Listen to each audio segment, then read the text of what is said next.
नमस्कार दोस्तों, स्वागत करता हूं आप सभी का श्री जी की बगिया में। दोस्तों, आजकल हम तकरीबन जितने भी टेरेस गार्डनर हैं या फिर बाग बगीचे वाले किसान हैं, ये सारे रासायनिक खेती कर रहे हैं। तो दोस्तों, रासायनिक का मतलब क्या हुआ कि हम सभी रासायनिक के दम पर खेती कर रहे हैं। दोस्तों, हम किसी बाग बगीचे या गार्डन में फसल को बोएंगे तो सबसे पहले हमें क्या ज़रूरत पड़ती है? रासायनिक उर्वरकों की।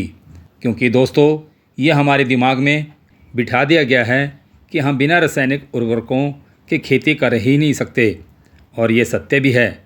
आज की तारीख में दोस्तों, अगर हम urea, DAP, potash, zinc, sulphur नहीं डालेंगे तो खेती नहीं होगी। दोस्तों, हमारे वैज्ञानिकों ने टेक्नोलॉजीज़ और हमने ये मान लिया है कि बिना रासायनिक के खेती नहीं हो सकती। अब देखना दोस्तों, जब हम फसल बोएंगे और फसल धीरे धीरे बढ़ेगी तो फसल को और ज़्यादा बढ़ाने के लिए हम इसमें रासायनिक उर्वरक भी डालेंगे, तो फसलों में बीमारी भी आएगी।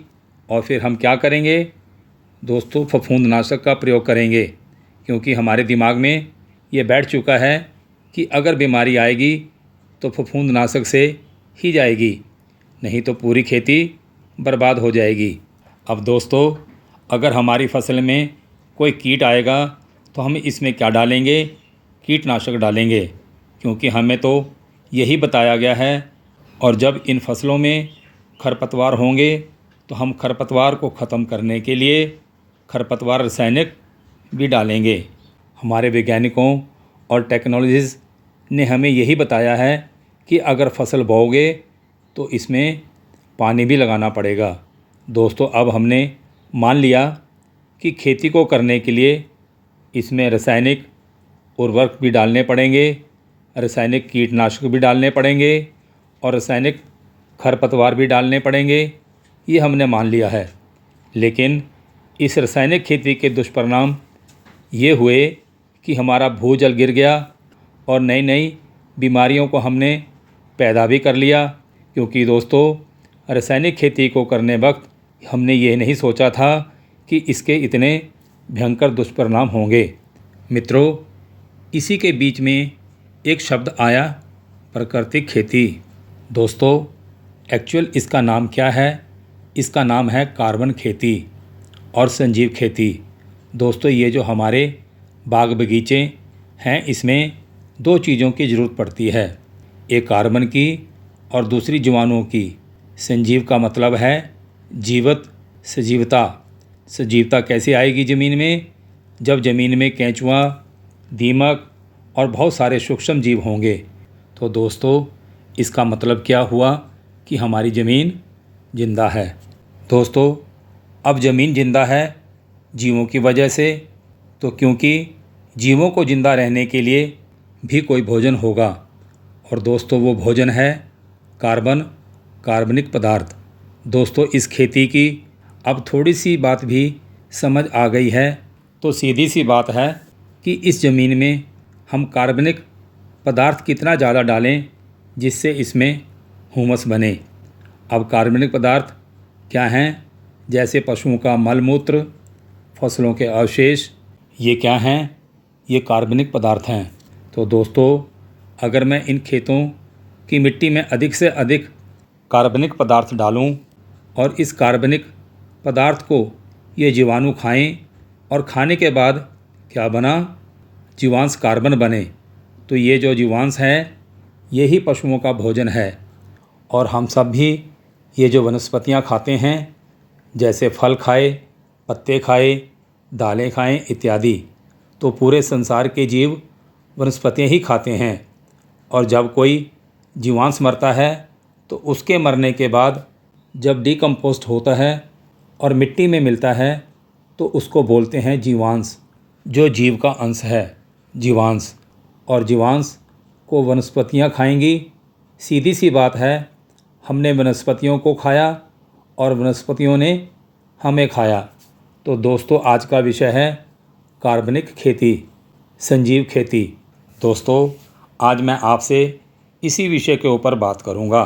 दोस्तों, आप ये क्या देख रहे हैं? सूखे पत्ते जो पेड़ों से ज़मीन पर गिर गए थे और हमने क्या किया, इसको कूड़ा करकट समझकर जला दिया।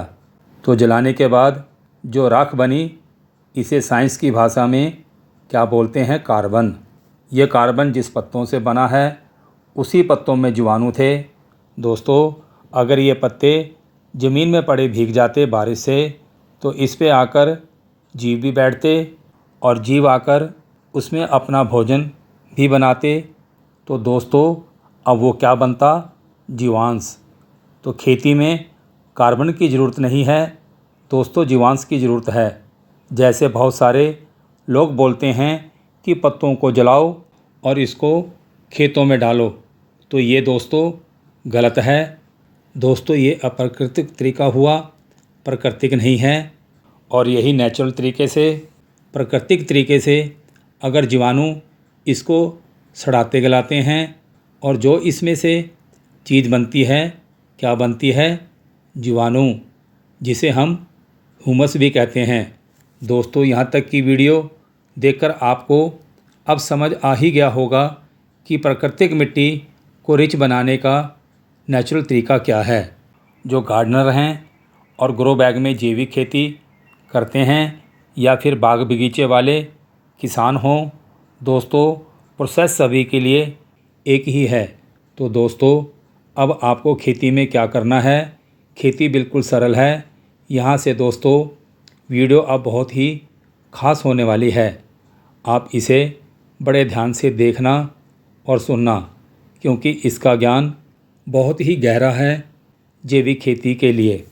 दोस्तों, प्राकृतिक मिट्टी को बनाने के लिए सूक्ष्म जीव, जीवांश या यूँ कहूँ ह्यूमस की मात्रा कम से कम 1% तक होनी चाहिए। उसके लिए आपको सूखे पत्तों को इकट्ठा कर लेना है बोरी में, जैसे कि आप वीडियो में देख रहे हैं। दोस्तों, पत्ते नीम के हों, पीपल के हों या फिर बड़ के हों तो और भी अच्छा है, क्योंकि दोस्तों नीम के पत्तों को मिट्टी में डालने से इनमें मौजूदा तत्व कीटों को दूर भगाते हैं और पीपल के पत्ते मिट्टी की संरचना को बेहतर बनाने में मदद करते हैं, जिससे दोस्तों हवा की आवाजाही बेहतर होती है। दोस्तों, बड़ के पत्ते डालने से ह्यूमस की मात्रा बड़ी तेज़ी से बढ़ती है, जिससे मिट्टी की संरचना में सुधार होता है। दोस्तों, इन सभी सूखे पत्तों को अच्छे से मिक्स करके ग्रो बैग में 3 से 4 इंच तक भर देना है। पत्तों का बेड बना देना है, जैसे कि आप देख रहे हो। दोस्तों, ग्रो बैग के ऊपर से 2-3 इंच को छोड़कर मिट्टी को भर देना है और पानी डालकर 2-3 दिन के लिए छोड़ देना है, जिससे कि मिट्टी अच्छे से पत्तों के अंदर सेटल हो जाए। दोस्तों, इसके उपरांत आप इसमें पौधों को लगा सकते हैं। दोस्तों, जैसा कि वीडियो के शुरू में जीवांश या यूँ कहूँ ह्यूमस के महत्व को मैंने समझाया था, दोस्तों अब वही प्रक्रिया ग्रो बैग में भी होने लगी है। दोस्तों, जैसे जैसे हम पौधों में पानी देंगे और समय बीतता जाएगा, दोस्तों मिट्टी में बनी नमी और पत्तों में विद्यमान सूक्ष्म जीव अपना भोजन इन पत्तों को खाने के रूप में करने लगेंगे और कुछ समय के पश्चात सूक्ष्म जीव इनको ह्यूमस में बदल देंगे। दोस्तों, अब आया समझ में कि इस मिट्टी में ह्यूमस की मात्रा 1% से ऊपर हो चुकी है। दोस्तों, फसल लेने के बाद जब आप इन ग्रो बैग को खाली करेंगे तो आप देख सकते हैं कि ये पत्ते बिल्कुल सड़कर काले हो चुके हैं नेचुरल कार्बन के रूप में। दोस्तों, ऐसा करने से मिट्टी में पानी का ठहराव ज़्यादा देर रहेगा, मतलब कम पानी लगेगा और मिट्टी में ह्यूमस की मात्रा पूरी होगी, तो फिर आपको कोई भी खाद देने की ज़रूरत नहीं पड़ेगी।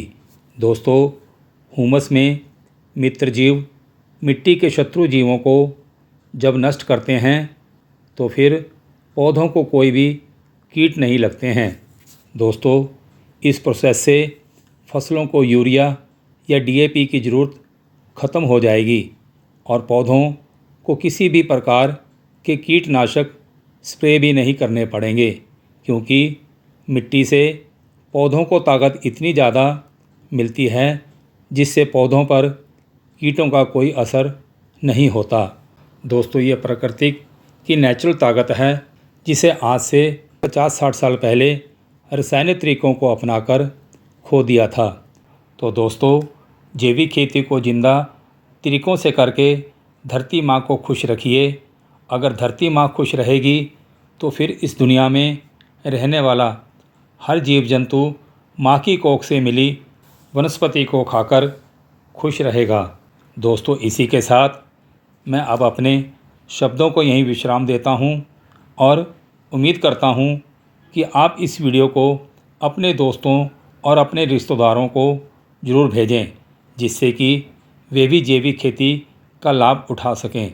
दोस्तों, आप पर्यावरण के साथ जुड़कर स्वस्थ रहें, खुश रहें। धन्यवाद।